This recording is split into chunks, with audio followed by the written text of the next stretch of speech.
Introduction. If you are interested in losing weight and maintaining a healthy body mass index while getting into great cardiovascular shape and building lean muscle, this book is for you. It's for people of all ages and diverse backgrounds who are concerned about being overweight or obese, who are receptive to learning how to practice fitness training effectively and safely, and adopting healthy dietary practices. This is an inspirational and motivating guide, positioned to provide a clear understanding of the scientific and medical principles underlying the positive physical and psychological benefits of weight loss and fitness, as well as giving easy-to-follow instructions to enable you to master and practice these techniques. You will learn how to achieve your target weight by losing body fat, building lean muscle, and achieving good cardiovascular condition as you strengthen your mind and body. Here is an overview of the book's objectives and what will be covered in each chapter and its sections. It will encourage you to recognize that a disciplined physical fitness program and responsible diet can be successfully achieved and maintained over the long term to support weight loss and contribute to health and longevity. We begin with everything you need to know about weight loss through fitness and diet, including why we weigh what we weigh, the concept of calories in, calories out, and the relationship between exercise and weight loss. You will learn why your diet, what you eat, and how much you eat is of equal importance in managing your weight, and you will be given an easily followed ideal diet. You may be surprised to learn what works and what doesn't when it comes to losing weight and keeping it off. Next, we get into using cardiovascular conditioning to live healthier and longer by exploring what aerobic exercises are, learning what medical science can teach us, and recommending aerobic exercise programs that you can enjoy and stay with over the long term. Your heart and arteries like a good workout.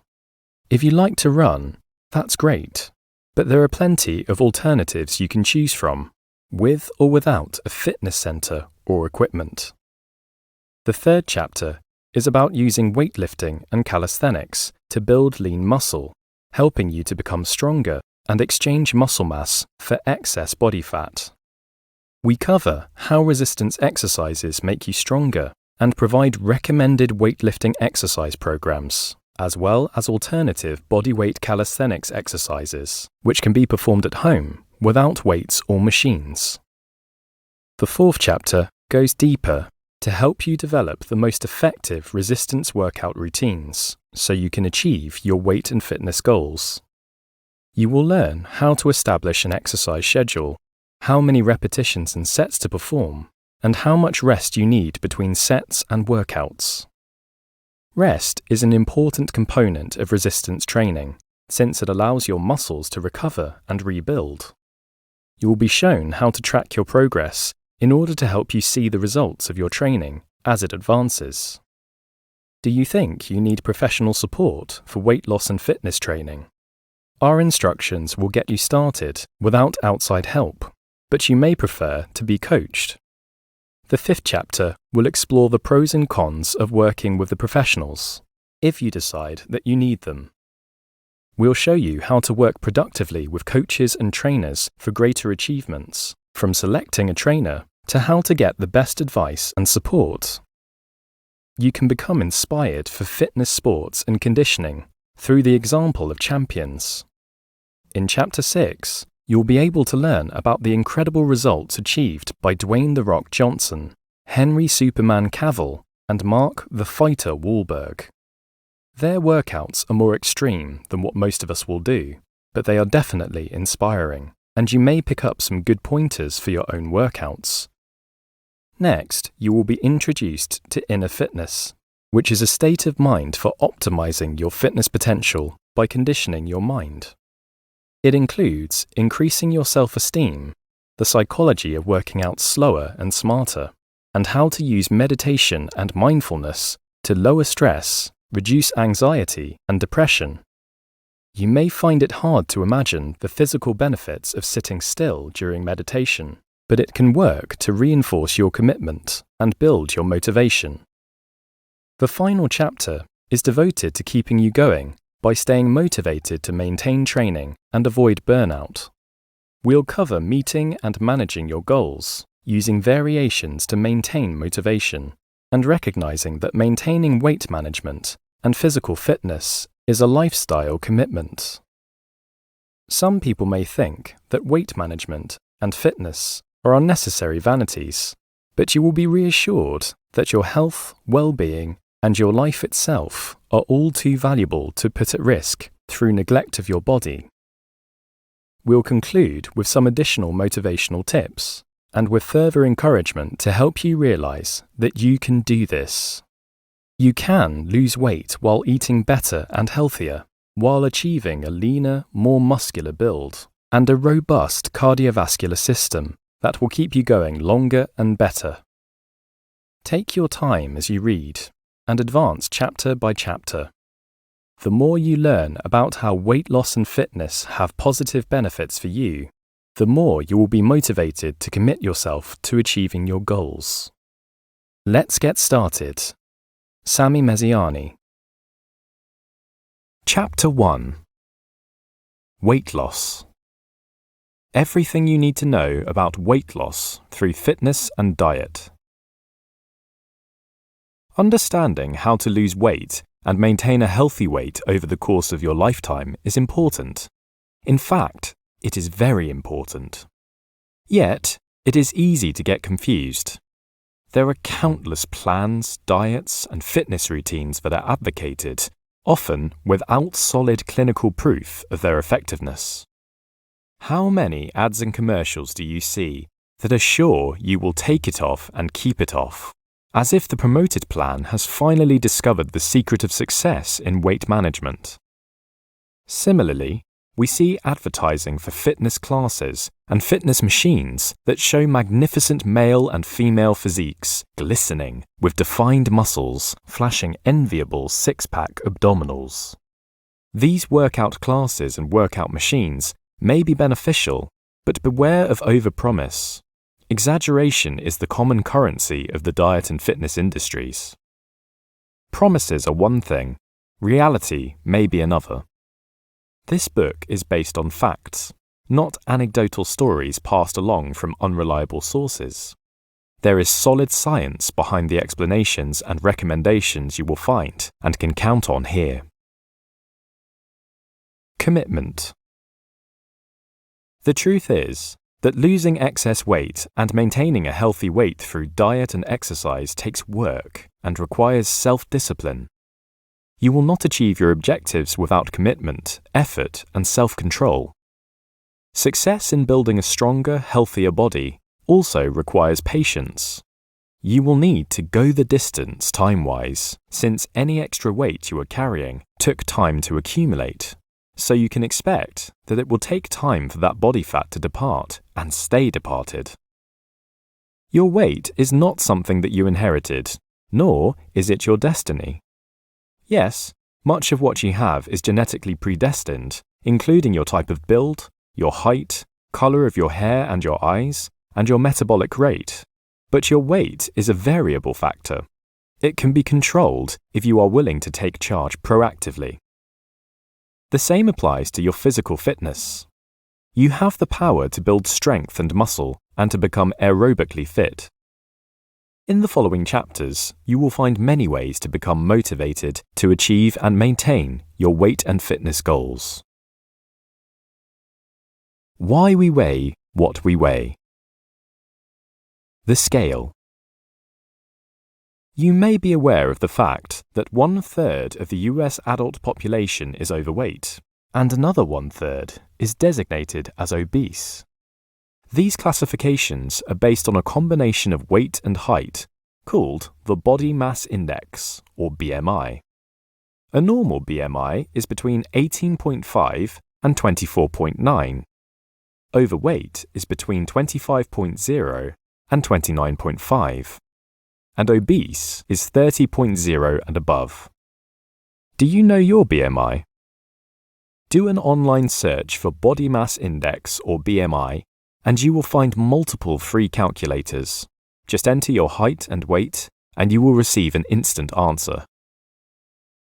Suggestion: pause right now and get a BMI check, so you know where you stand weight-wise. Your weight is based on a combination of factors, but the basics are skeletal, muscular, organs and tissues, fat and water, in the form of blood and lymph, as well as in all the cells of your body. You inherited a body that may be heavy or light-boned, muscular, or not so much, and with a tendency to retain more or less water. The amount of fat your body contains is based on how much energy your body stores. When we eat more than our body needs, it stores the excess as fat. The next section deals with calories and why fat is calorie-intensive, but for now, you can assume that if you are overweight and do not have a heavily muscled physique, most or all of that extra weight is attributed to excess fat. Of all the contributors to your weight, the one that can vary most on a day-to-day basis is water, since the intake of sodium in the form of salt can directly affect water retention. Even one high-sodium meal can add up to a kilogram, 2.2 pounds, if only for a day, as your body automatically retains extra water to dilute the sodium. Other factors can affect water retention. A low-carbohydrate diet tends to cause water loss, as do medicines like diuretics for hypertension. Some hormones and menstrual cycles can cause water retention or loss. So, don't panic if the scale surprises you with more weight than usual after a sodium-rich meal, but don't make a habit of high sodium consumption, since there are other risks, including hypertension. The tape measure. Another key indicator of whether you are storing too much fat is your waist circumference. A general guideline is to keep your waistline below 35 inches, 87.5 centimeters, for women, and 40 inches, 100 centimeters, for men. Keeping track of your waistline will be one of the important tracking measurements we'll be discussing later. You will see frequent reference to metabolism, so let's see what it is and how it affects your weight. Your metabolism is the sum total of your body's activities and expenditures, from the beating of your heart and the inhales and exhales of your lungs to your digestive system, the functioning of all your organs, and the trillions of cells in your body. All of that work takes energy, and that energy burns calories. One of the biggest energy consumers is your brain, which accounts for only 2% of body weight, but burns about 20% of your resting state energy, working 24/7, even when you sleep, and all other functions are slowed down, according to Michael Richardson in Brain Facts 2019. Calories in, calories out. It's a popular expression, but calories in, calories out is an accurate description of weight gain, weight loss, and maintaining weight. It cuts through the complications about carbohydrates, proteins, and fats, how many meals per day, and whether to fast or not. Calories in, calories out is the definitive bottom line. As explained by nutritionist Thomas Rutledge, PhD, in Psychology Today 2019, it's a simple equation. On one side are the calories we eat during a day, and on the other side are the calories out, the calories that are burned during the day by normal metabolism and by exercise and other activities. If there is a net excess of calories, it's stored as fat, but if there is a net loss, fat that has been previously stored is called upon for energy. Our bodies evolved to store excess energy as fat because it's compact. There are 9 calories in 1 gram of fat or oil, compared to 4 calories in 1 gram of carbohydrate or protein. Does the storage of fat result in weight gain? It's a cumulative effect. So if there is an excess of 500 calories every day, after 7 days, the total of 3,500 calories will add nearly 1/2 kilogram 455 grams of extra weight. But it works the same in reverse, and a net loss of 500 calories per day will result in the loss of close to 1/2 kilogram in a week. So, it would appear that eating 500 fewer calories per day than you normally consume will lead to close to 1/2 kilogram of weight loss in a week. Burning an extra 500 calories per day through exercise will do the same thing. But it may not be quite that simple, as the next section will explain. Diet, exercise, and weight loss. Let's get the key points stated before we get into the how and why aspects. Weight loss is a function of both diet and exercise. Despite what you may think, exercise alone is usually not enough. Here's why. Our bodies evolved over millions of years, and during that time, food was scarce. Our predecessor species, and even Homo sapiens, had to hunt and gather what was available. Natural selection favored those who could subsist on less food for longer times. Said another way, our bodies evolved to be highly functional on not so many calories. We can walk or run 1 mile, 1.6 kilometers, burning only 100 or so calories. Think about that. We can haul our full body weight for about 2,200 strides and only burn 100 calories, the amount in a slice of bread without jam or butter.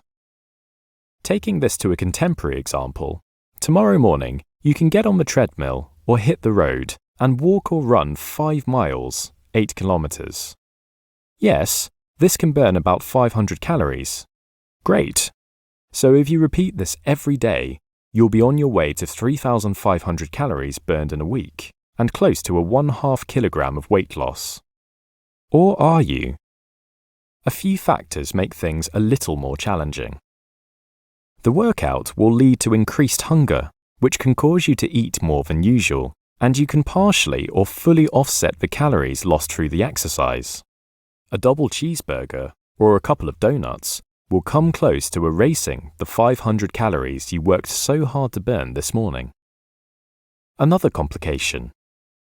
Studies among humans and other primates show that our metabolism likes to maintain the same net rate of caloric consumption every 24 hours.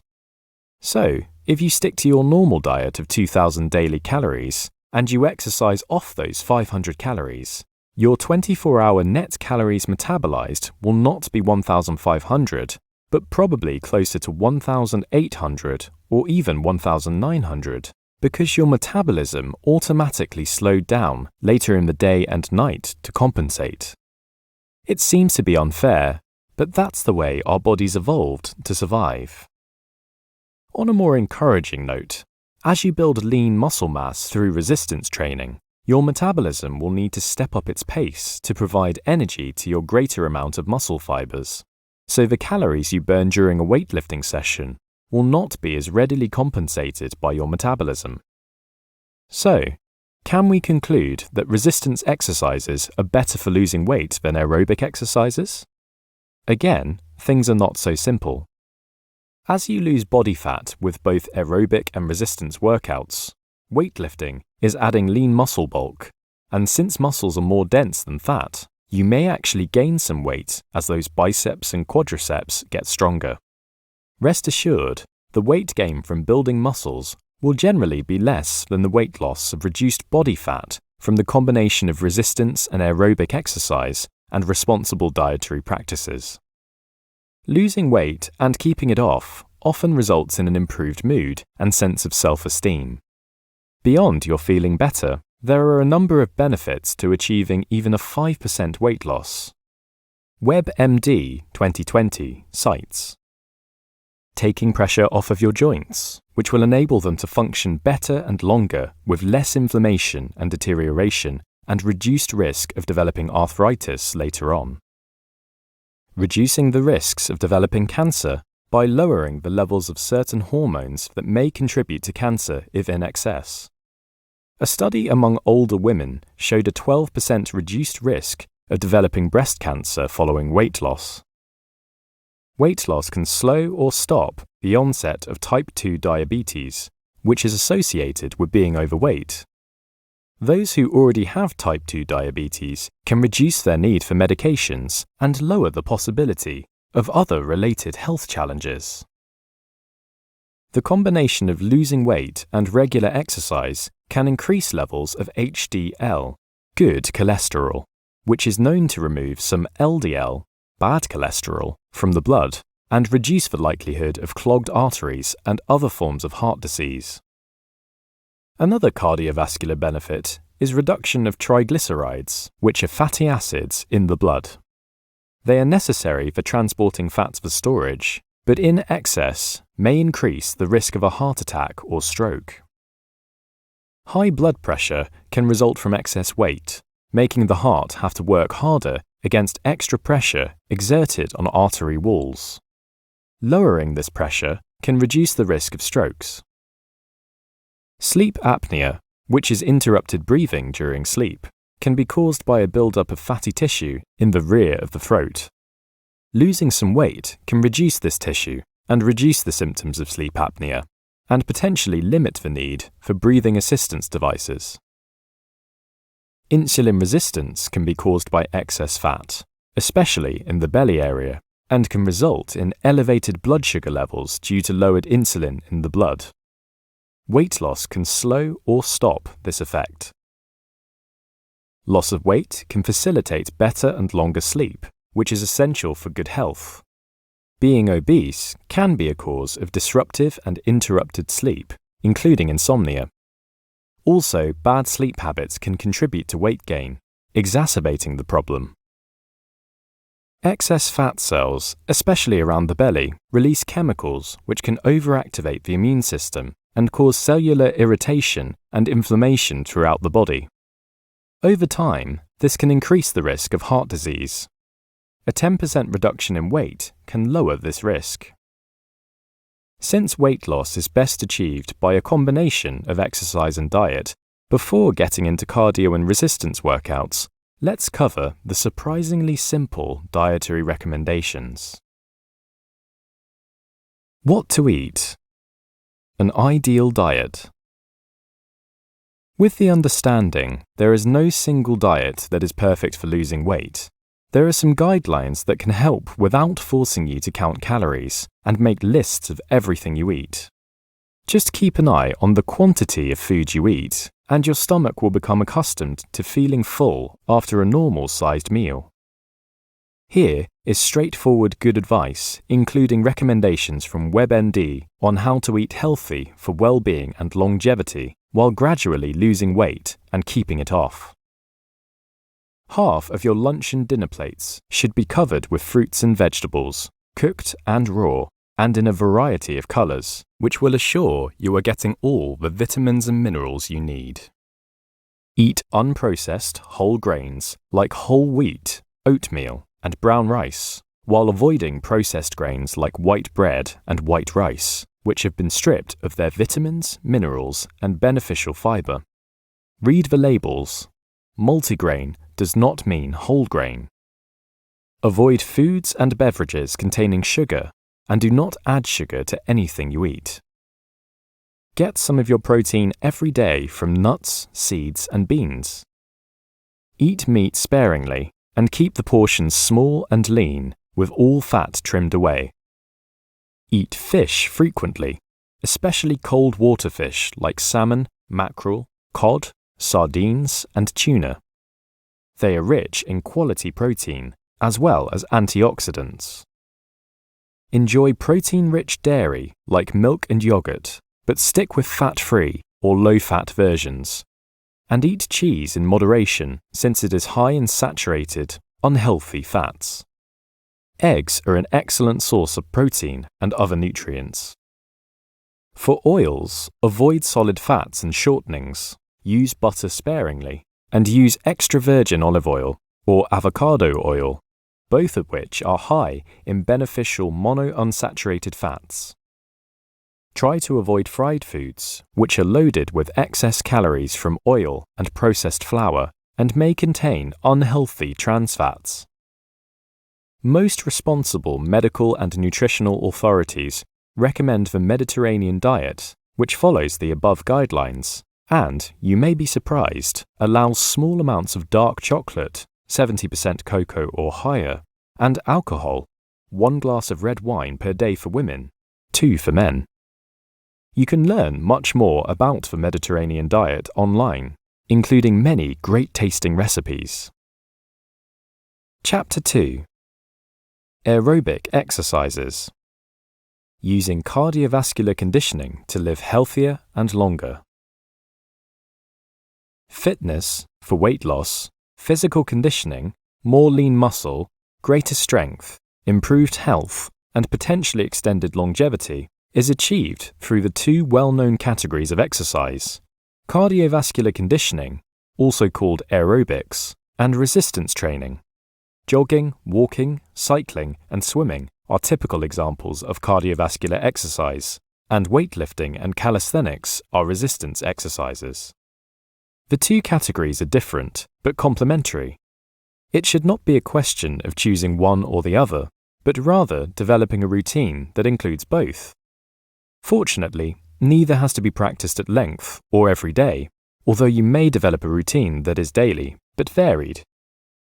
In this chapter, the focus is on cardiovascular conditioning, which we'll refer to as cardio or aerobics interchangeably, while the next chapter is devoted to resistance exercises. What are aerobic exercises?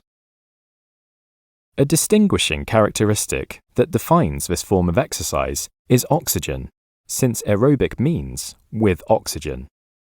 When you perform an aerobic activity, you are moving large muscle groups in your legs primarily, and your arms and hips, as well as your diaphragm, which helps the lungs to inhale and exhale. As you exercise aerobically, you are increasing your heart rate, while your breathing becomes deeper and more rapid, to increase and optimize the amount of oxygen being carried in your blood to your muscles. The harder the muscles are working, the more oxygen they need.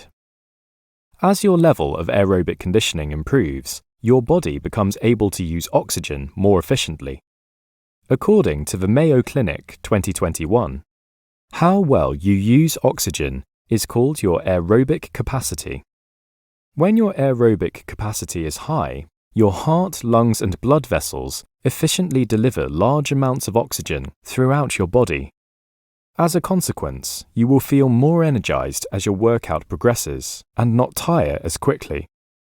Cardio conditioning is an investment that builds as your aerobic capacity continues to increase. It can't be rushed, since your heart needs time to adjust to its improving capacity to pump blood faster and more efficiently. Remember that your heart is a muscle, and muscles take time to grow stronger and larger. Before engaging in aerobic exercises, you might feel tired climbing a flight of stairs, but after a few months of training, you may be able to bound up the steps with ease. Can cardio burn fat and help you lose weight? Yes, as we covered in the last chapter, as long as the calories you burn are more than the calories you consume. When you work out aerobically long and hard enough, your body has no choice but to tap into your reserves of fat and burn that fat for energy. Additional benefits include your muscles becoming stronger and more toned, and an overall improvement in physical condition, according to researcher Mary McMahon, reporting in InfoBloom 2021. Are you aware of your level of cardio conditioning? At the simplest level, take your pulse and see what your resting level is. Be seated and relaxed, ideally having sat quietly for at least a few minutes. Breathe normally and press your first 2 fingers into the side of your neck, just past the windpipe, where your carotid arteries pass on both sides. Take a count for 10 seconds and multiply by 6 for your beats per minute, BPM. Your BPM may be in the 65 to 75 range, which is normal for a person who is healthy, but not yet in serious aerobic condition. In time, your resting pulse rate will become lower as your heart does not have to work as hard or pump as often, to deliver oxygen-rich blood to your muscles, organs, and cells. Conditioned runners, for example, may have resting pulse rates of 50 to 60 BPM, and some are in the mid to upper 40s. Among extremely conditioned athletes, like Olympic cyclists, resting pulses of 35 to 40 BPM are not uncommon. But for most of us, lowering the BPM by a few beats is a reasonable short-term goal. More precise diagnostics of the results of aerobic conditioning is presented in the following section. What medical science can teach us? The British Cardiovascular Society provides a summary in the BMJ Journal 2021 of the basic science behind the cardiovascular benefits of exercise, with solid data based on clinical research explaining that the effects of exercise upon the myocardium, heart muscle, and vascular system, arteries and veins, are dependent upon the frequency, intensity, and duration of the exercise itself.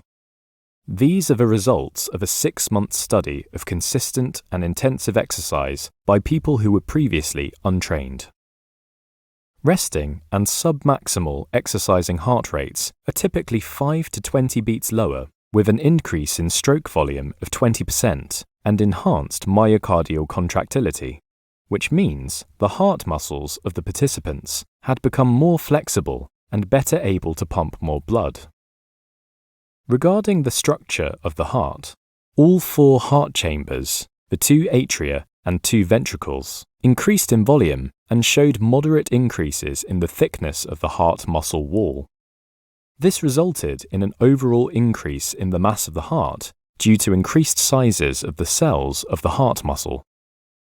In a separate report in Science Daily 2021, aerobic activity has been found to be directly associated with reduced risks of cardiovascular disease, with the lowest risk of cardiovascular disease seen for those who are most active, according to a new study at Oxford University in the UK.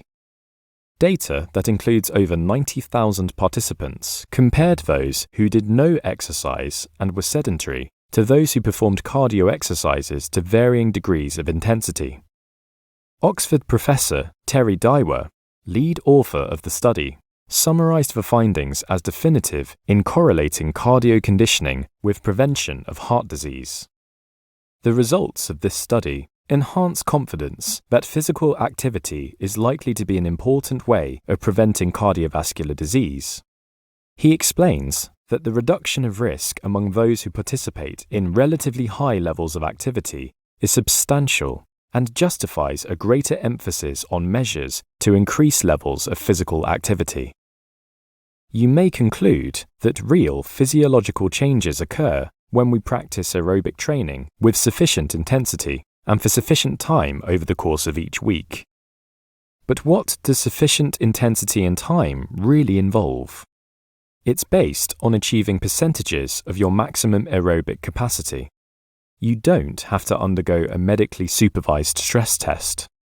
You can easily compute your target exercise heart rate with this simple formula, which is based on your age and is the same for women and for men. Subtract your age from 220 for your heart rate at maximum aerobic capacity. Multiply that number by 70%, 0.70, for your average sustainable heart rate.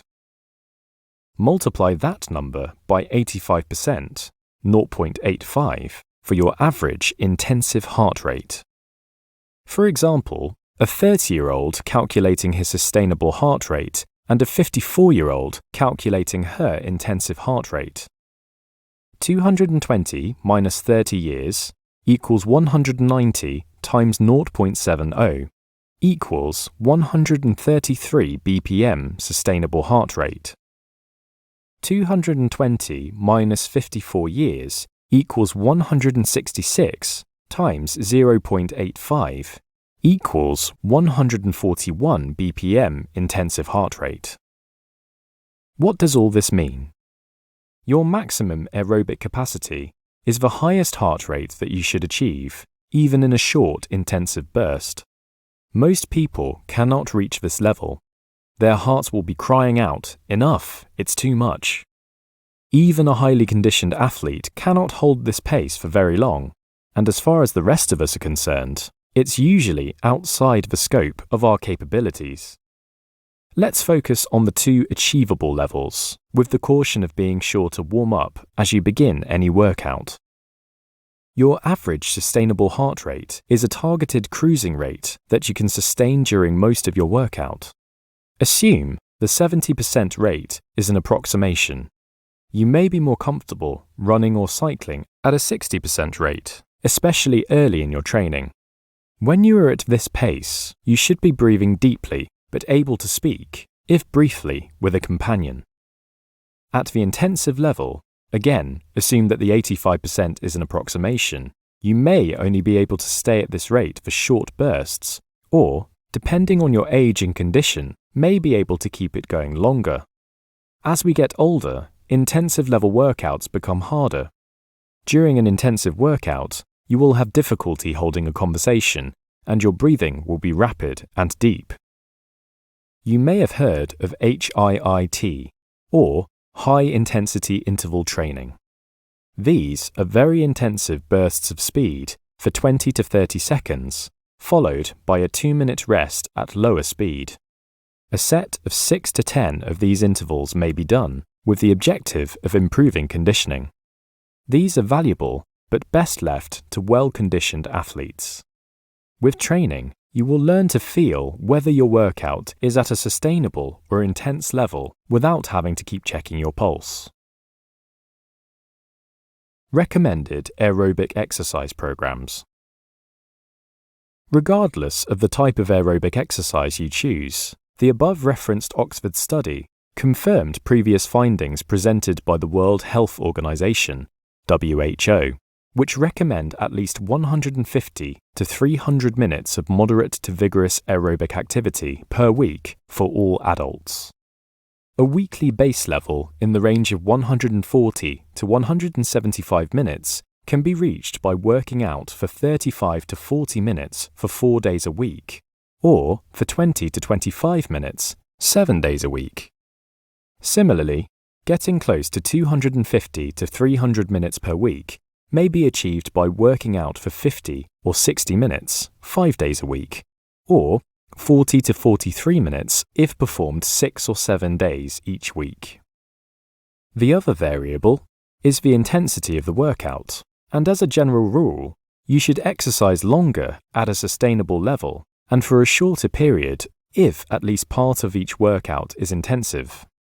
Feel free to vary the routines from day to day, longer or shorter, easier or harder, and try different combinations of days per week and the time and intensity of each workout. Experts recommend alternating intense days with slower, less intensive recovery days. If you have been sedentary and not in shape, one of the easiest ways to get started with cardio fitness is to take walks. WebMD 2020 recommends starting out slowly if you are a beginner. For example, walking at a moderate, not too fast speed for 5 to 10 minutes in the morning and for another 5 to 10 minutes in the evening. Don't worry about your pulse rate, but try to keep a steady pace, not a slow stroll. Over time, add several minutes to each walk and then pick up the pace so your arms are swinging and you can feel your breathing getting stronger. From this stage, you can advance after a few weeks to a more sustained pace for a full workout. Soon, you could be walking briskly for 30 minutes a day, WebMD counsels. You have a wide range of activities that can increase your heart and breathing rate. Many can be performed outdoors or indoors in a fitness center. In addition to walking or hiking, you can practice jogging or running, cycling, rowing, stair climbing, elliptical skiing simulation, and swimming laps. If performed with continuous and sufficient energy, dancing and tennis may provide adequate sustained exertion. Insights and inspirations. Warm up as you start your aerobic exercise. Give your heart and arteries time to build oxygen levels and ease into the harder work. Take it easy for at least 5 minutes before increasing the pace to the sustainable level, and 15 minutes or more before ramping it up to an intensive level. As your conditioning improves, you will be able to work out longer and harder, but always warm up as you get started. In the same way, don't end the workout abruptly. Cool down for a few minutes before stopping, and keep moving until your breathing is close to normal. Do some stretching during this time to use it productively. If you are new to aerobics or have any health questions that concern you, see your doctor before getting too far along. It's fine if you're starting with a few minutes of walking, but get things checked out before increasing the intensity of your workouts. If you experience unusual pain or other symptoms while exercising, stop immediately and get medical attention. It's an important precaution. Chapter 3: Resistance Workouts. Weightlifting. Using weightlifting to build lean muscle, become stronger, and burn body fat. Get stronger, build lean muscles, increase flexibility, shed excess body fat, look and feel better, improve your health, and build your self-esteem. That's quite a promise, but it is what you can achieve by practicing a disciplined program of what is known as resistance training. This and the following chapter are your guides to begin and stay with a resistance training program that really works progressively and steadily. You will learn how these types of exercises work to exchange fat for muscle tissue and how your muscles grow. You will be able to select from our recommended weightlifting exercise programs in this chapter, as well as bodyweight calisthenics exercises in the next chapter, which can be performed at home without weights or machines. Consider an integrated program that includes both weightlifting and bodyweight calisthenics for variety and to effectively work different muscle groups. How resistance exercises build muscles and makes you stronger. When we do hard work with our muscles, especially when there is the tension and contraction of lifting heavy weights or pulling against strong resistance, additional oxygen is delivered to give the muscles the extra energy for the work being performed. But if the work is challenging enough and performed for a certain time, the muscle tissues are partially damaged. The degree that resistance exercises challenge muscles to this extreme depends upon the amount of weight being lifted or pulled, the number of times the movement is performed, called repetitions or reps, and the number of times the series of consecutive reps are performed, called a set. The tension or stress to the muscles is also affected by the time of the rest interval between sets. You will learn about weight levels, reps, sets, and rest intervals in a later chapter. So far, we've seen that resistance exercises cause damage to muscle tissues. So what happens next? Thanks to a process called hypertrophy, the body sends extra protein molecules to the damaged muscles to help repair them. If the time allowed for the repairs is sufficient, the muscle fibers are over-repaired, meaning more protein is applied than was lost. This is why you will see instructions not to exercise the same muscle groups on consecutive days. Hypertrophy needs time to do its work.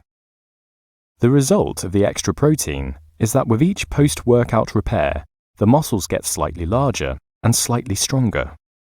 The effects are very small, even microscopic, on a day-to-day basis, but over weeks and months, the results become visible and evident in the increased amounts of weights you are able to lift. This, in a nutshell, is how resistance exercises build your muscles. If you do the lifting work, hypertrophy will do its muscle-building work.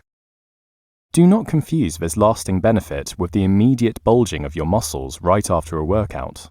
This is the temporary pumping iron effect from extra blood bringing oxygen and glucose to the muscles.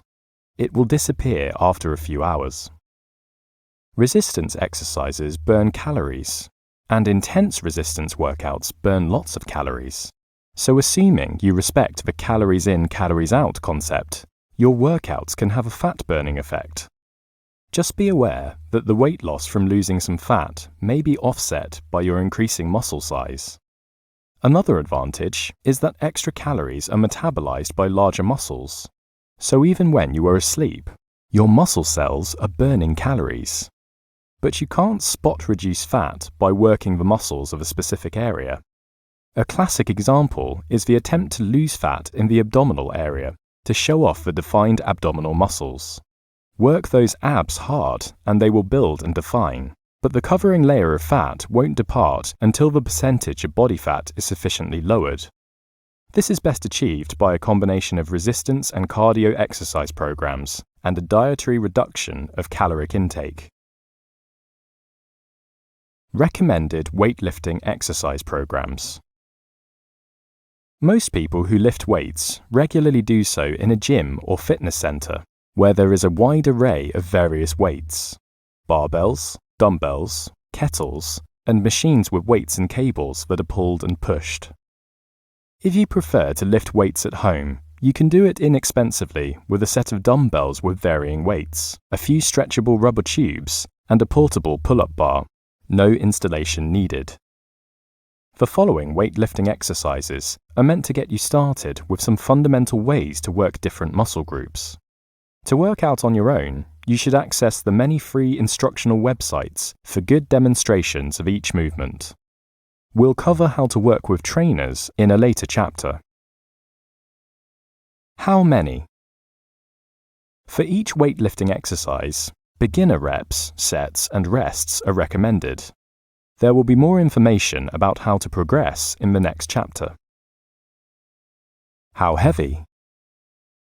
The range of weights available to you is exhaustive, from 2 kilograms to hundreds of kilograms. The easiest and safest guideline is to lift weights that you can handle for 8 to 12 reps, with the last 2 reps requiring extra effort.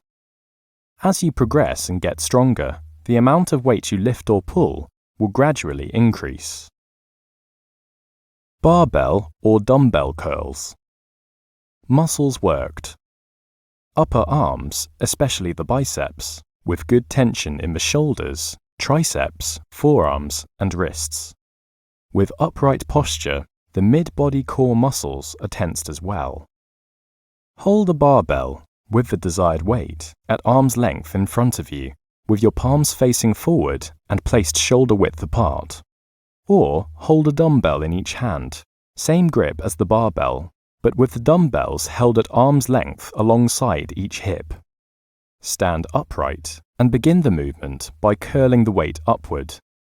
This means raising the weights towards your shoulders while keeping your elbows pointing downward and close to your hips. When you reach the highest you can go, slowly lower the weight to the starting position to complete 1 rep. Exhale as you raise the weight, and inhale as you lower it back down. Perform 3 sets of 8 to 10 reps with 1 minute of rest between sets. Variation. You can increase the intensity of the exercise by slowing the lifting and lowering. This may force you to reduce the number of reps. Weighted squat. Muscles worked. Quadriceps, calves, hip flexors, gluteus maximus, and medius. This is a definitive lower body exercise that will build your legs. This is similar to the calisthenic squat, below, but with added weight. Stand with your feet about shoulder width apart, holding a barbell behind your head, resting on your shoulders, not your neck. Slowly squat down into a sitting position, pause, then rise back up. Keep the barbell steady to maintain your balance. Descend until your thighs are parallel to the floor. Pause momentarily, then slowly rise back up. If the full movement is difficult at first, or if your knees hurt, don't lower fully. Inhale as you squat down, and exhale as you rise back up. Be careful to raise the barbell over your head and lower it to the ground. Perform 3 sets of 8 to 10 reps, with 1 minute of rest between sets. Variation. Perform the squats with 1 leg forward and alternate them with each squat. This will add weight and tension to each leg. Lat pull-downs. Muscles worked. The entire upper body, especially the upper back, shoulders, upper arms and chest. The core is also tensed secondarily. This is the machine that you sit facing and pull down on the horizontal overhead bar to lift the stack of weights. Select the desired weight level and adjust the cushions that will hold your legs down. Sit down, get comfortable, and then reach up to grip the handles with your palms facing forward. Lean back slightly and pull down the bar to your chest. Do not pull the bar down behind your neck. It's been determined to be injurious. Pause, then allow the bar to raise slowly back to the top to fully extend your arms and complete 1 rep. Inhale as you squat down and exhale as you rise back up. Perform 3 sets of 8 to 10 reps with 1 minute of rest between sets. Variation. Increase the weight level moderately for each set and try 1 set with your hands facing backwards. Leg press. Muscles worked. Front of thighs, quadriceps primarily, plus hamstrings, back of thighs, and gluteus maximus, but secondarily. You'll recognize this machine as the seat with the press plate that you push against with your legs. Sit down and adjust the distance to the press plate and select the weight. Hold onto the handles, be sure your back is fully back in the seat, and press the plate forward to lift the weight. Your legs should be able to extend fully. Pause and let the weight slide back slowly to the starting position. This completes 1 rep. Exhale as you press the plate forward and inhale as you pull your legs back. Perform 3 sets of 6 to 10 reps with 1 minute of rest between sets. Variation.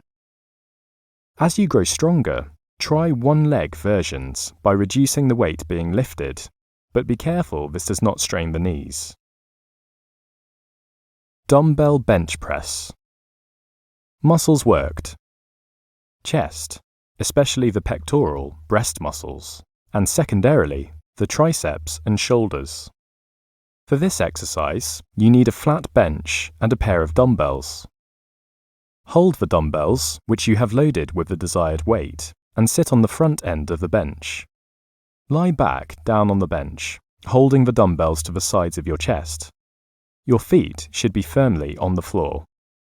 Begin the movement by pressing the dumbbells upward towards the ceiling, extending your arms fully. Pause, then lower the weight back to the starting position to complete 1 rep. Exhale as you press the dumbbells upward and inhale as you lower them back down. Perform 3 sets of 6 to 10 reps with 1 minute of rest between sets. Variation. As you grow stronger, try increasing the weight of the dumbbells for the 2nd and 3rd sets. Rowing machine. Muscles worked. The upper and lower back, shoulders and arms primarily, and core muscles secondarily. The rowing machine lets you pull weights with your arms and additionally to lay back to further work your back. Sit facing the machine and place your feet in the footrests. Adjust the weight level and keep the weight low since you will be doing more reps than usual. A lower weight is also protective of your back. Lean forward, grip the handle, and begin the rowing movement by pulling the handle.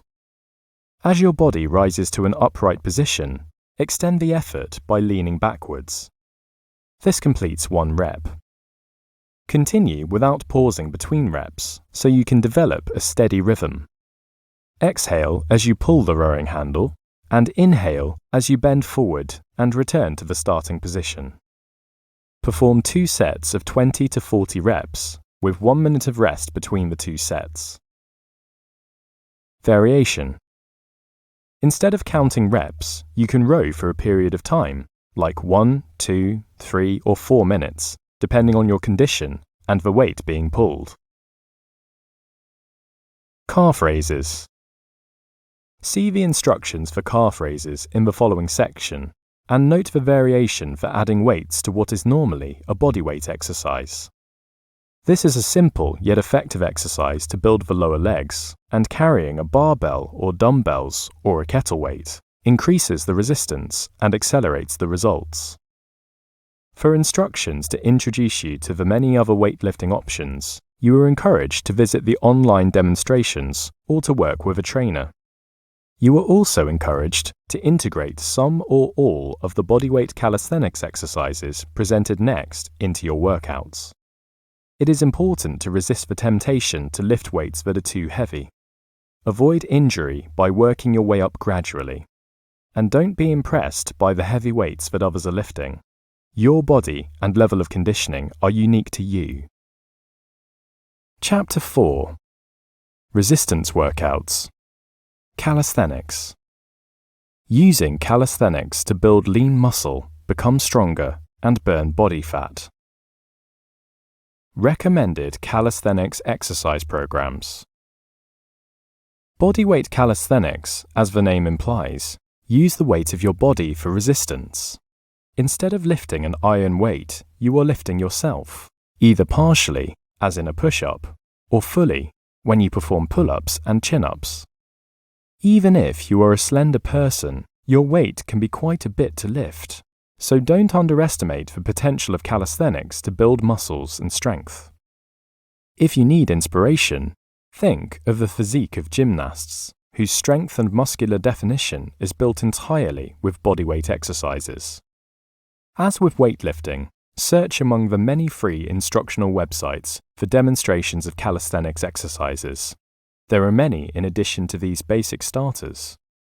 Just enter calisthenics or bodyweight calisthenics in the search bar. How many? For each calisthenics exercise, beginner reps, sets, and rests are recommended.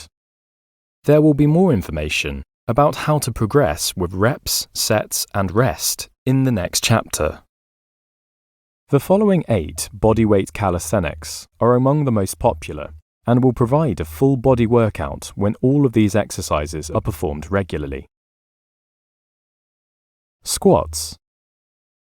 Muscles worked. Quadriceps, calves, hip flexors, gluteus maximus, and medius. This is a definitive lower body exercise that will build your legs.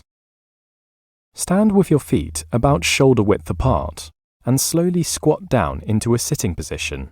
Pause, then rise back up. You may extend your arms forward for balance. Only descend until your thighs are parallel to the floor before starting back up. If the full movement is difficult at first, or if your knees hurt, don't lower fully. Inhale as you squat down and exhale as you rise back up. Perform 3 sets of 8 to 10 reps with 1 minute of rest between sets. Variation. Perform the squats with your back against a wall. This may be a little harder for additional resistance, and it helps keep your body upright throughout the movement. Push-ups. Muscles worked. Shoulders, arms, chest, core, and upper back and scapula. This is the exercise we've all grown up with. Done correctly, it's an excellent upper body and mid-body exercise. Starting position is the plank, with legs and body fully extended, face downward, with your upper body suspended on your fully extended arms. Your hands should be directly below your shoulders, and your lower body is held up on your toes. Slowly bend your elbows to lower your upper body close to the floor. Pause for a second, then push back up to perform 1 rep. Keep your back straight. Don't sag or raise your hips. Inhale as you lower and exhale as you push back up. Perform 3 sets of 8 to 12 reps, with 1 minute of rest between sets. Variation. To make this easier, drop to your knees to support your lower body. Continue to lower fully to just above the floor and keep your back straight. Pull-up. Muscles worked. Upper body, including arms, shoulders, chest, upper back and scapula, and mid-body core. Pull-ups can be tough at first. Try to keep good form and full movement, even if it means doing fewer reps. Reach up and grasp the bar with both hands, shoulder width apart, and with your palms facing forward. Pull yourself upward to bring your chest close to the bar, or as close as you are able. Lower back down to the starting position for 1 rep. Exhale as you lift up, and inhale as you lower.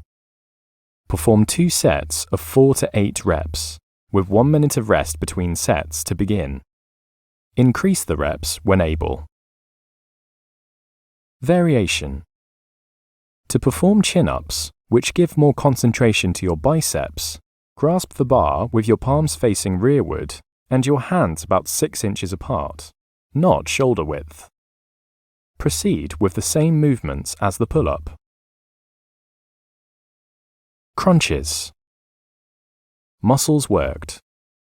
The mid-body core, especially the abdominals, with secondary tension to the mid and upper back.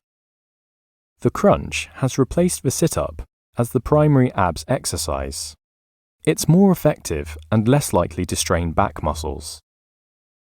Lie down on your back on the mat or carpet and slide your feet back about halfway to your hips, so your knees are pointing towards the ceiling. Reach back with both hands to cup the back of your neck. Begin the movement by raising your head and shoulders about 6 inches, exerting your abdominal muscles to do the lifting. Do not pull hard on your head or neck. Let the abs do the work. Hold the crunch for 2 or 3 seconds, then lower back down to complete 1 rep. Exhale as you rise up, and inhale as you lower. Perform 3 sets of 10 to 12 reps, with 1 minute of rest between sets. Variation. To intensify the crunches, instead of holding your head and neck, extend your arms to the rear. If this is too hard at first, extend your arms upward. Leg raises. Muscles worked. Mid-body core, especially the abdominals, with secondary tension to the hip flexors and lower body. Lower back is worked secondarily and flexed. Leg raises are a good alternative to crunches, but should not be done in close proximity. Do crunches early in the workout and leg raises later, or vice versa. Lie down on your back on the mat or carpet, fully extended with your arms at your sides. Raise your legs to a 90-degree angle so your feet are pointing towards the ceiling. Begin the movement by lowering your fully extended legs towards the floor, stopping a few inches above the floor. Pause for 2 or 3 seconds, then raise your legs back to the starting position to complete 1 rep. Inhale as you lower your legs, and exhale as you raise them. Perform 3 sets of 8 to 10 reps, with 1 minute of rest in between. Variation. To increase the effectiveness of the movement, hold your legs in the lower position for 5 to 10 seconds before raising them back up. You may only be able to do fewer reps, but the delayed hold is beneficial. Plank. Muscles worked. Mid-body core especially, plus shoulders, arms, chest, upper back and scapula. This is the mid-body core exercise that coaches and trainers recommend. Unlike other exercises, it's entirely a held pose with no movement.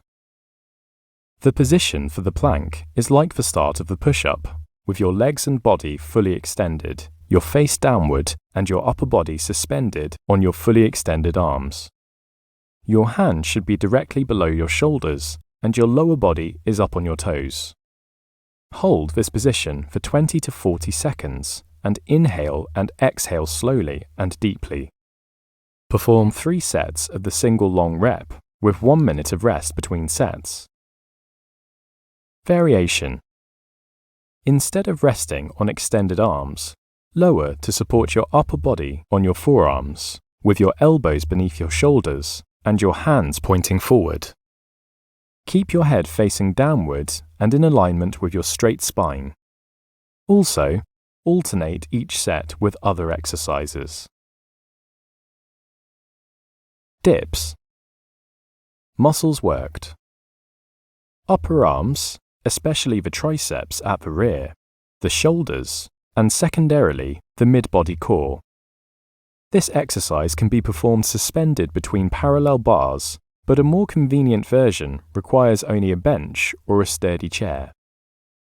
Begin by sitting on the front edge of a bench or chair, with your hands gripping the bench on both sides of your hips.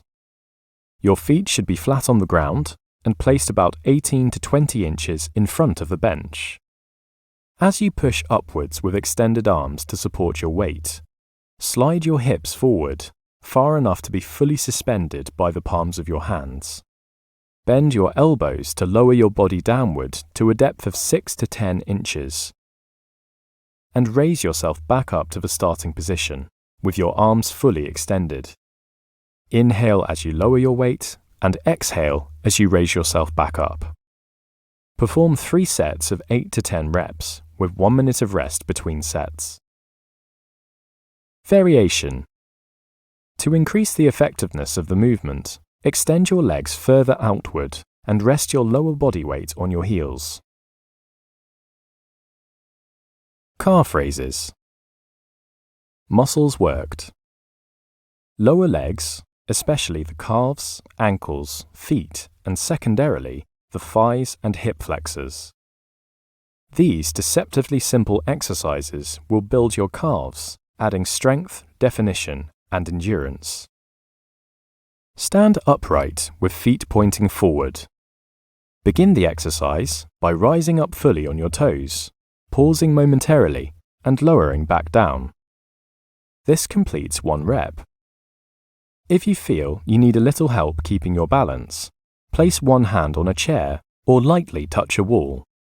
Be sure to rise up all the way. Inhale as you lower your weight and exhale as you raise yourself back up on your toes. Perform 3 sets of 12 to 20 reps with 1 minute of rest between sets. Variation. To increase the intensity of the calf raises, hold a barbell or 2 dumbbells to raise the weight of each lift. Insights and inspirations. Take advantage of both weightlifting and calisthenics if you are able, since many of the exercises in each group are complementary. Also, you can add variety to your workouts by mixing the exercises. For example, weightlifting on a Monday, followed by bodyweight calisthenics on the following Wednesday or Thursday. Or you can do a combination of both during a single workout. If you prefer to keep your workouts to bodyweight calisthenics, be assured you can achieve your weight loss and fitness goals with the exercises here and others you will learn. Many of the online videos you can access give clear, patient demonstrations and instructions that you can easily follow. Many of the videos will introduce you to additional calisthenics, including advanced movements, for when you are ready. Chapter 5. Most effective exercise routines. Workouts to help you achieve your weight and fitness goals. If there is a single factor that can ensure that your weight loss and fitness program is a success, it is consistency. Everything you want to achieve is possible if you are able to stick with it and give it the discipline and effort that it requires. Many people join fitness centers or gyms, then show up a few times, lift some weights, and then lose interest and let it get away from them. Don't let that happen to you. Stick with the exercises and the schedules, and the results you want, that you dream of, will become yours. In this and the following chapters, we're going to work on keeping you motivated, encouraged, and positive. Did you ever hear of Tug McGraw? He was the New York Mets pitcher whose team was in the basement, last place, when Tug famously said, "You gotta believe." His enthusiasm and conviction caught on with his teammates and the fans. They played with a new intensity, rose from last place to first place, and made it to the World Series. The lesson is simple. If you truly believe you can accomplish something, you will. But if you don't, you won't. The facts are on your side, because the fitness and weight management requirements you are learning here really work. You will not be putting your trust and your hopes into fad diets and get-fit-quick schemes. You know this will take work, and you're ready to roll up your sleeves and lose that weight and build that body. Your body. So, we'll begin with the scheduling and nail down how much to work out and how often, and to track your progress so you can see tangible results. Let's go. Let's believe. Establishing an exercise schedule. A schedule will increase the likelihood of you performing the targeted number of workouts week by week and month by month. You will discover that it's easy to forget a workout or make an excuse, running from being tired or not in the mood. Another advantage of a schedule is that it can reinforce your commitment. Seeing the time and type of workout you have planned on paper, a whiteboard, or digital screen gives it an authority that compels you to reach within and find the motivation to put on the sneakers and get going. You may run into scheduling conflicts, like a meeting or an appointment. But if you schedule your workouts in advance and give it priority, you will be discouraged to schedule the meeting at the same time, thinking to yourself that your health and fitness take precedence. A successful ongoing fitness program requires a certain number of cardio workouts per week, as well as variations in the muscle groups being worked in each resistance session, and ensuring adequate rest between workouts so that hypertrophy can rebuild muscle tissues. By planning your workouts in advance, you can ensure that you are getting sufficient aerobic conditioning and the different muscle groups are being worked with adequate rest intervals. Cardio schedule. Decide which days of the week you would like to devote from 25 to 40 minutes to aerobics, keeping in mind that you should reach a minimum of 150 minutes per week. For example, if you average 30 to 40 minutes of cardio exercise during each workout, 30 minutes times 5 days equals 150 minutes per week. 40 minutes times 4 days equals 160 minutes per week. Depending on your goals and condition, you can adjust the cardio times and days as you progress. Plan on adding a few minutes to warm up and to cool down. So a 30-minute cardio workout with your pulse rate elevated to at least 60% of your maximum aerobic capacity, see Chapter 2, will actually require 38 to 40 minutes. Resistance schedule. You may perform weightlifting or bodyweight calisthenics as few as 2 or 3 days, up to 7 days a week. It's a matter of personal preference. What matters is not working the same muscle groups on 2 consecutive days. So you can do a total body workout 2 or 3 days a week, or work out for 5, 6, or 7 days a week, as long as you separate the muscles being worked hard. For example, a 6-day workout week. Monday, you work the upper body, arms, shoulders, chest, upper back. Tuesday is for the lower body, calves, thighs, hip flexors, glutes. Wednesday focuses on the mid-body core, abdominals, side muscles, lower back. Thursday returns to upper body. Friday is lower body again. And Saturday is for the mid-body core group. Sunday is a rest day. You may skip 1 or even 2 days when necessary. Just adjust the schedule to remind yourself to continue the sequence. If you decide to give special emphasis to one exercise group, you can reduce or skip other muscle groups from time to time, but be sure not to work any muscle group for 2 days in a row. How much? Repetitions, sets, and rest. When performing resistance exercises, Your objective should be to work your muscles hard, but not to overwork or cause injuries. Muscle tissue and ligaments can strain or tear. Caution. Some weightlifters practice powerlifting, which is lifting a weight that is so heavy it can only be lifted once or twice. This is not recommended for beginners or intermediates. The risk of injury is considerable, especially if you are middle-aged or older.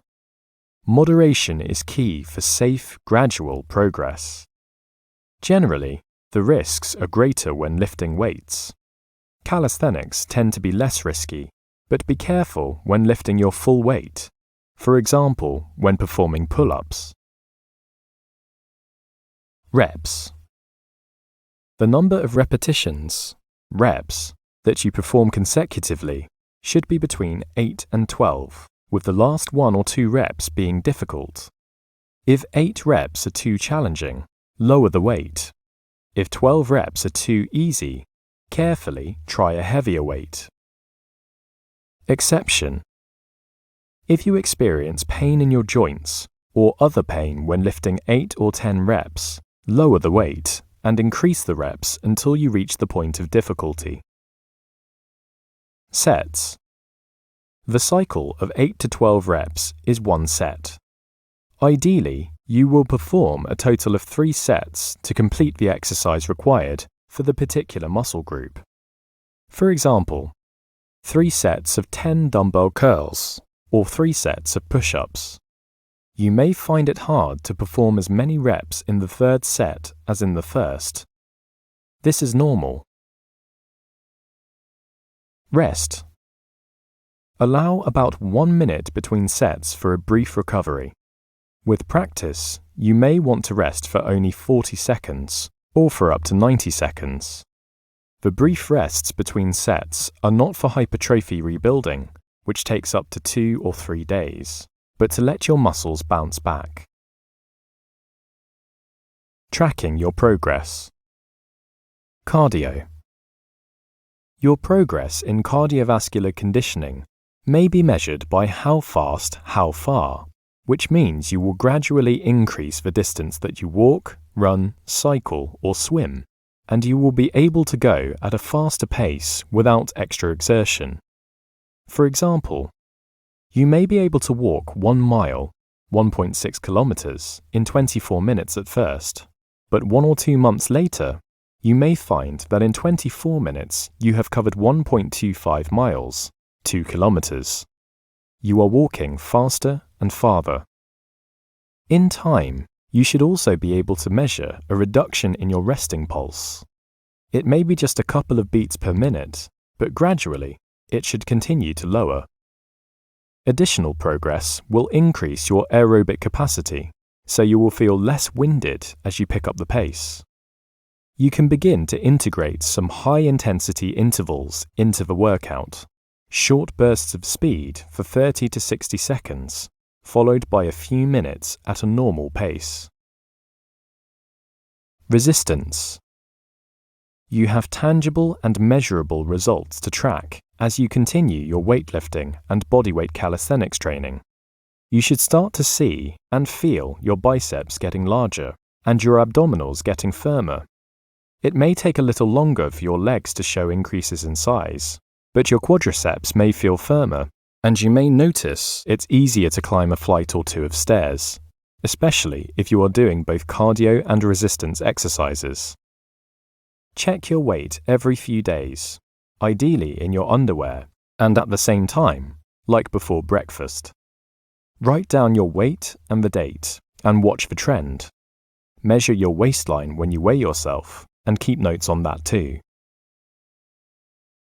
Insights and inspirations.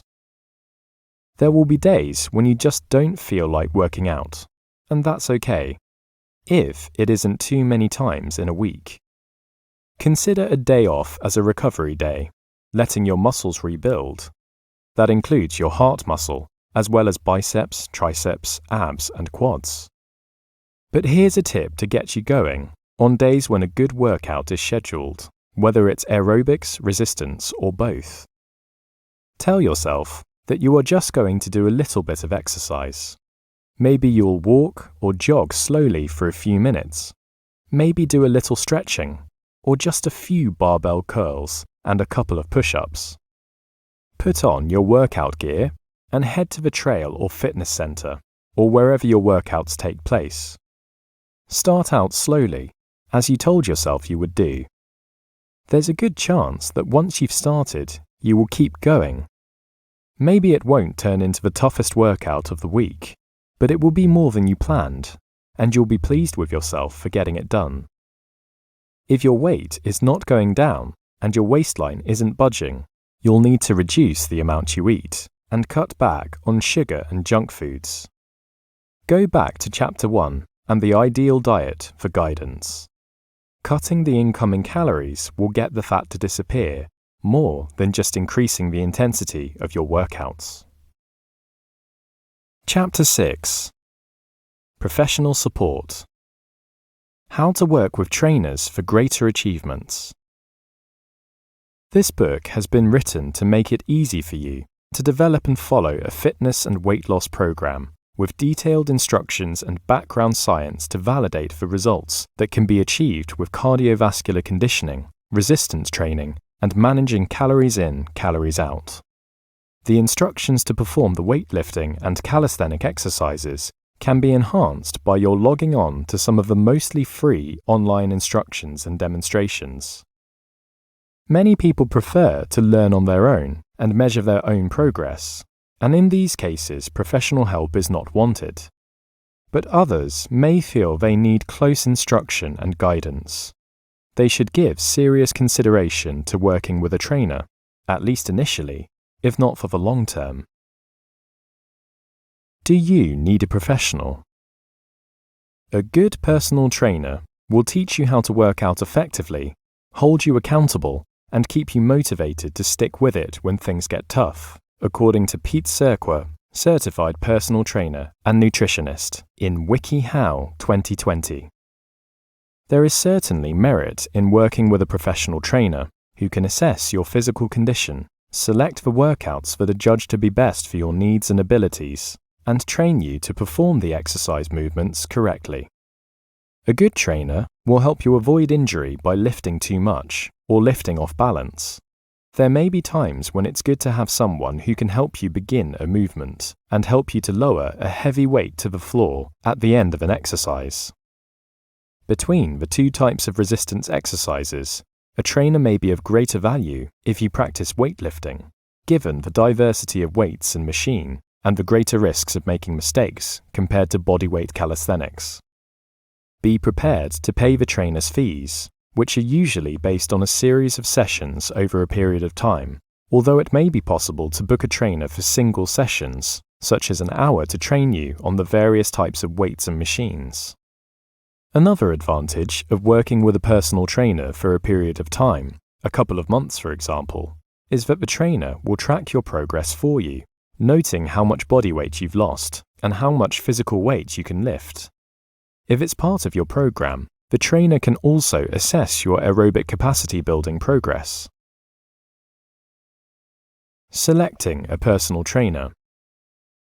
It may seem like a sizable challenge to get the right personal trainer, but, luckily, with a bit of research, self-reflection and work, you can find the perfect trainer to help you reach your fitness goals, Serqua says in WikiHow 2020.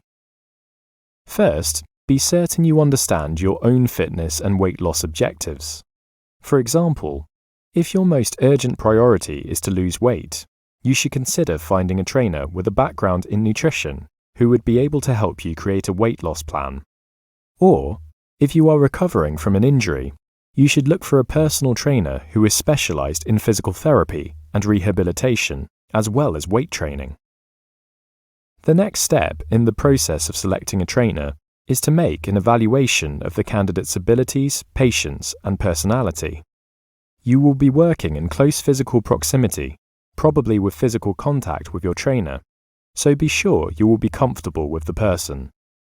This can be done by observation, seeing how the trainer works with others that he or she is training.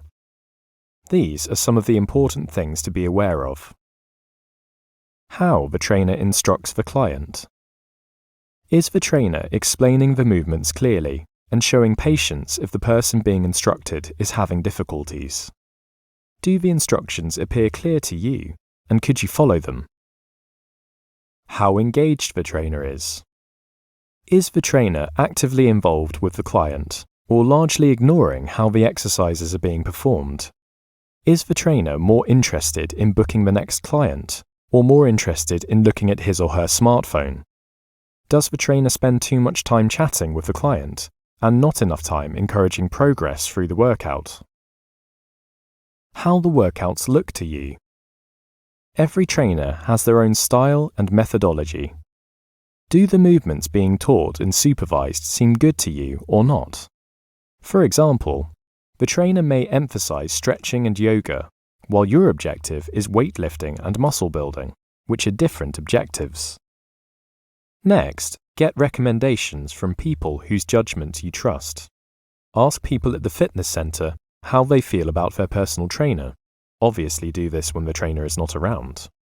Word-of-mouth endorsements and recommendations are the background of personal business relationships and are an essential way to get unbiased information. Check the trainer's website, or more likely their social media page, and read what they publish about their practice, like goals and techniques, whatever sets them apart. See if there are ratings or testimonials, but be aware these may be from the trainer's friends and family. Find out if the trainer is accredited or certified by professional organizations. If the trainer appears to be right for you, it's time to introduce yourself, if you haven't already, and express interest in the personal trainer. But do not interrupt the trainer while he or she is at work with a client. Make an appointment to meet.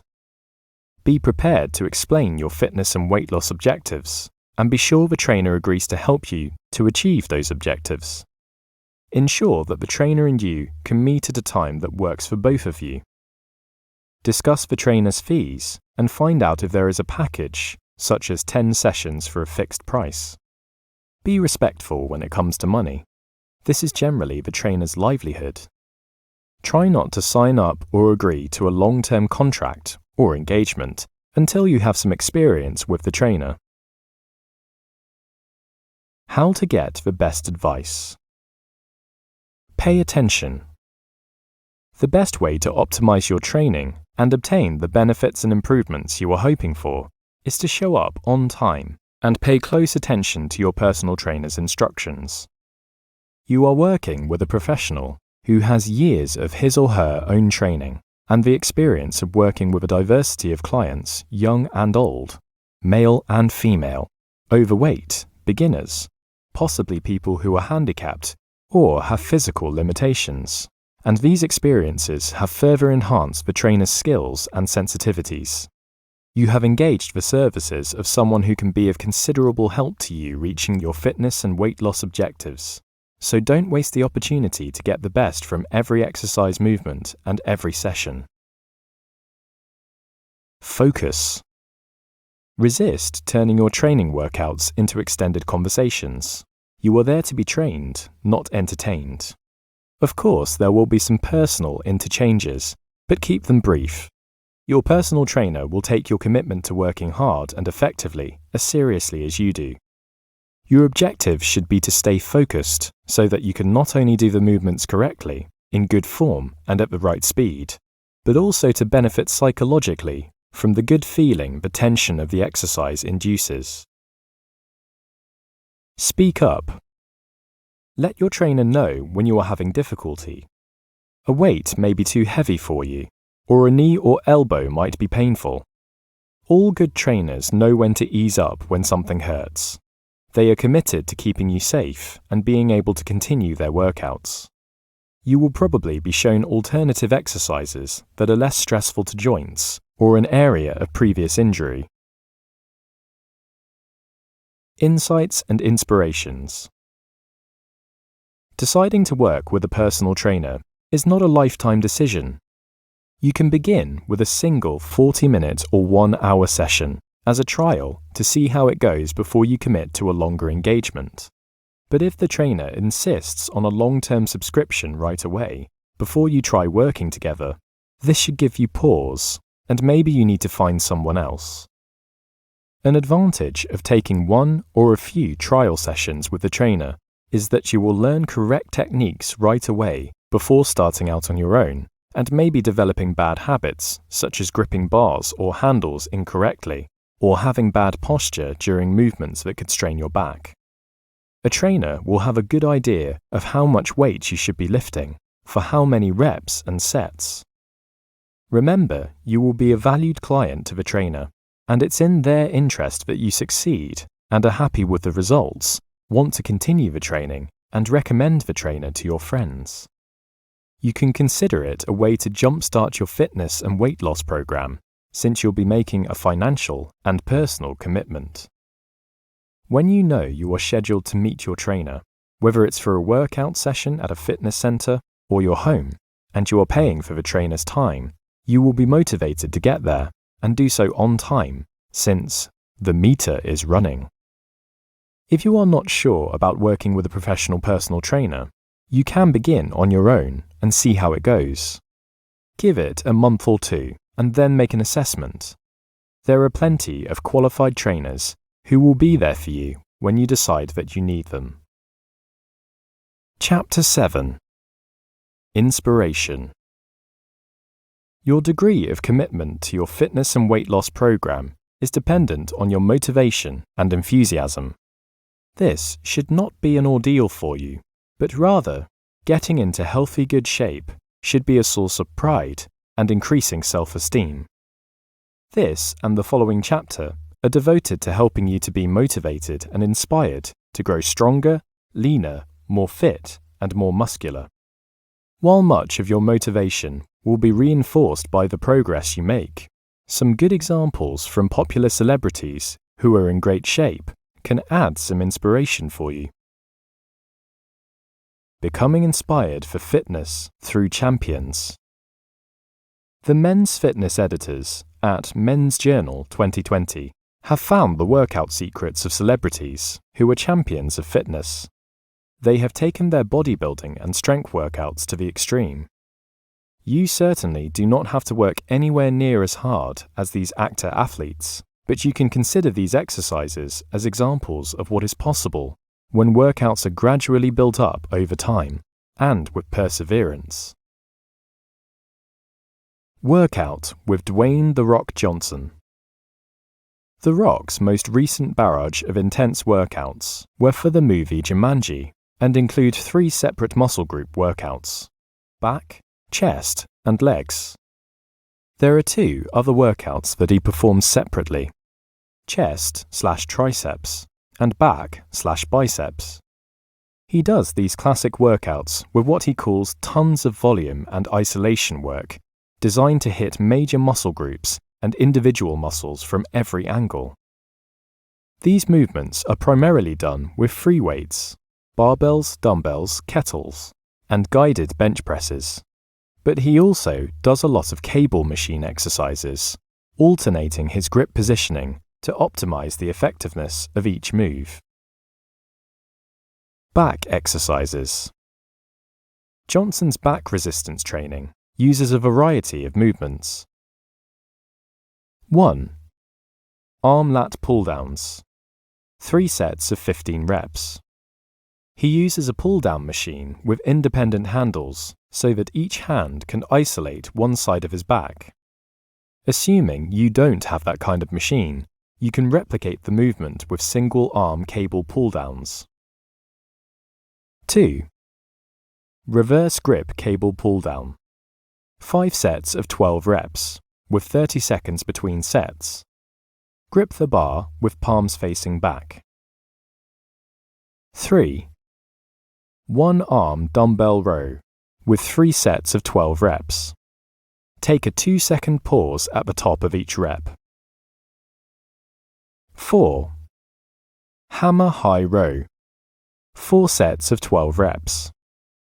Hold the dumbbells in front of your waist with your palms facing back towards you and raise the weights to chest height. 5. Superset of 2 movements, with 4 sets of 12 reps. Begin with wide grip cable rows using the pull-down bar, followed by rope pullovers. Allow 45 seconds of rest between supersets. 6.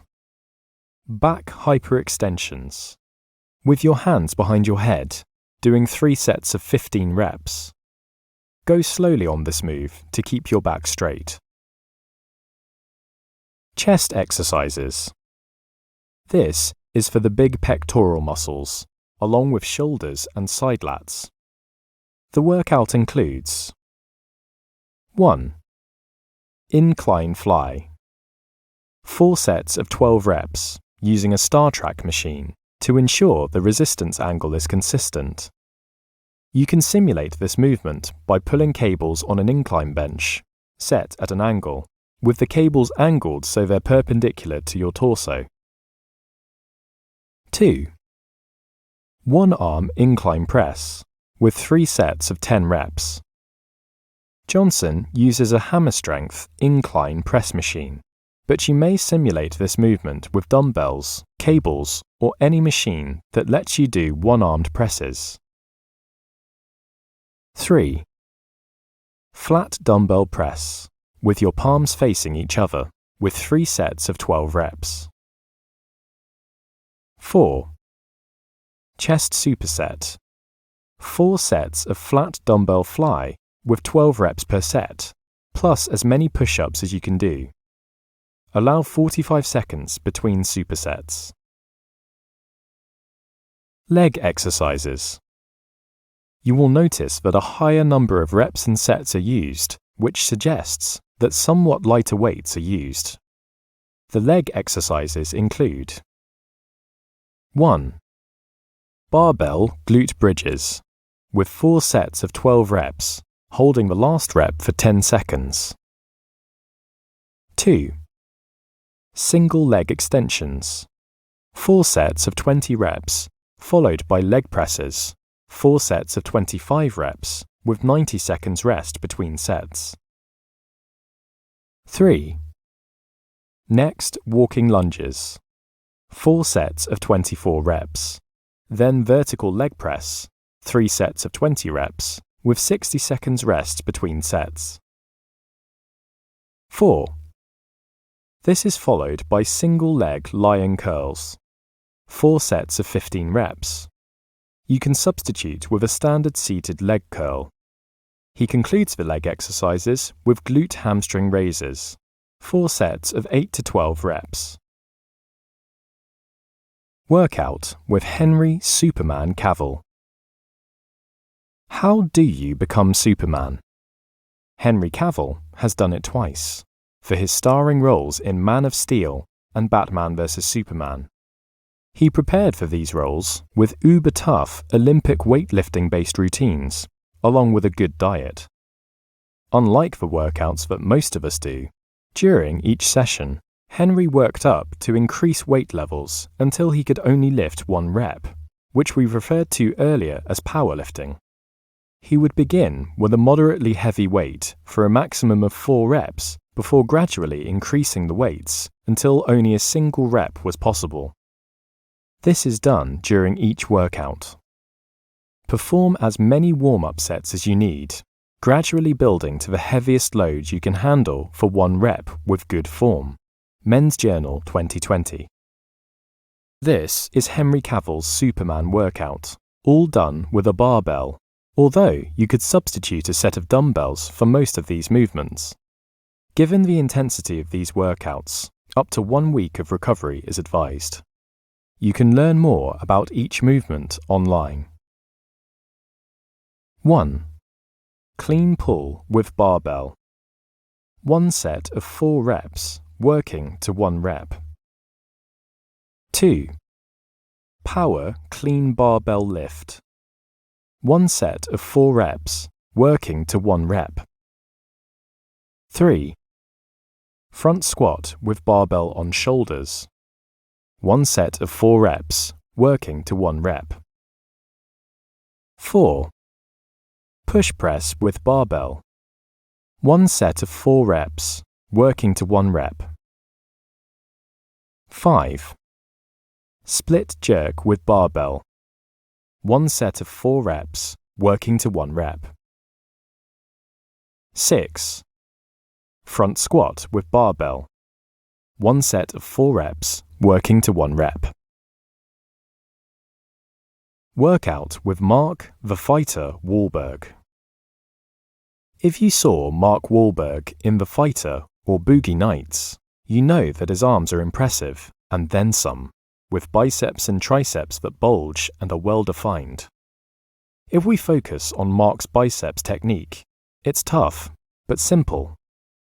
He does a series of classic arm exercises, but breaks the rules on weights, reps, sets, and rest. If you want to be inspired and follow Mark's approach for each exercise, be prepared to perform 3 sets of 10, 8, 6 reps, with increasing weights for each set. In each set, the weight should be heavy enough to make the last rep very hard to do. 1.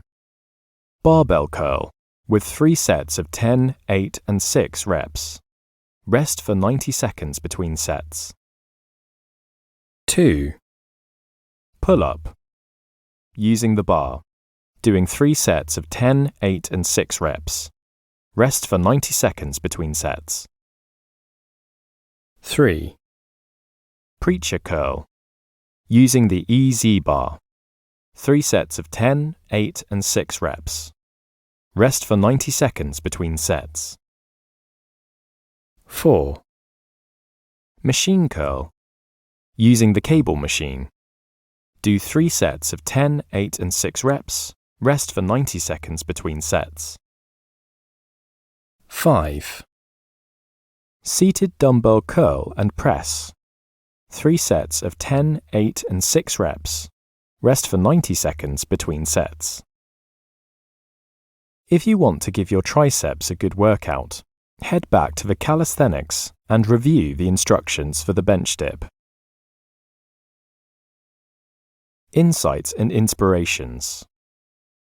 While these celebrity champion examples are extreme and beyond the ambitions of most of us, they provide an important lesson. You will get out of your fitness workouts what you put into them. So, if you want arms like Mark Wahlberg or shoulders like Dwayne Johnson, be prepared to work out as intensely and as completely as they do. Otherwise, just relax and recognize that the workouts that you do will reward you with the good results that you have earned and deserve. Chapter 8. Inner Fitness. Optimizing your fitness potential by conditioning your mind. The goals of becoming physically fit with cardiovascular conditioning and muscle building and strengthening through resistance exercises are commendable, even admirable goals. The same goes for the accompanying goals of weight loss and weight management. You should feel a sense of pride in making the commitment necessary to achieve these objectives. But perhaps you have doubts. Are you up to the challenges that these efforts will present? Will you have the patience to devote the necessary time to your workouts and dietary considerations? Will you have the tenacity to stay with your fitness and weight loss program over the long haul to maintain your good condition? Will your workouts and dietary discipline pay off with improved health and well-being? Let's focus on your inner conditioning to increase your self-esteem and confidence, to make you a positive thinker, so you can honestly say to yourself, "I've got this." Increase your self-esteem. How do you feel about yourself today? Would you say you are proud of your accomplishments and your relationships? Are you fulfilled doing what you want to do? If you are honest with yourself, and are like most of us, you have the humility and integrity to acknowledge that while there are many reasons to feel good, things could improve. You could do better. After all, isn't self-improvement the reason you were drawn to the lessons in this book, the science behind weight loss and fitness, and the instructions to effectively build your fitness, lose the weight, and keep it off? The good news is that these new commitments are good reasons for you to raise your self-esteem and think to yourself that you are on a good track. Even if you have unsuccessfully tried to get into shape before and have been fighting a losing battle with your weight, this is your time. You should feel better about yourself now and anticipate that this will improve as your fitness and dietary programs progress. So, rate your self-esteem a few notches higher than you have been, and reward yourself psychologically with continuous reminders that you have entered a new phase of your life, that things will be different, and you are in control of your life and your destiny. Working out slower and smarter. We live in a time and a culture that is obsessed with speed. We are encouraged and expected to do more in less time. We wind up multitasking, juggling several responsibilities at the same time, but it's a mistake. Studies confirm we actually get less done that way. Slow down and you will make fewer mistakes and actually get more work and better work accomplished. The same goes for fitness exercises, especially weightlifting and calisthenics. Do each movement a bit slower and more deliberately, and you will be able to keep the correct form and posture and move the weight or body weight through its complete range of motion. Slowing the movement also reduces the risk of injury, since your form is well guided and you are able to feel strain more readily and be able to respond to it. Another advantage of slowing down the resistance movements is the increase in tension and the harder working of your muscles that it causes. Say you can do 20 push-ups at a normal speed of 2 seconds per rep. Try 4 to 6 seconds per rep and see how many fewer reps you can do. In the extreme, slow down to 30 seconds per rep, 15 seconds down, 15 back up. You probably will do just 3 reps in total. Meditation and mindfulness. You will experience inner peace and calm as a result of working out regularly, including the release of the beta-endorphin hormone, which causes the so-called runner's high.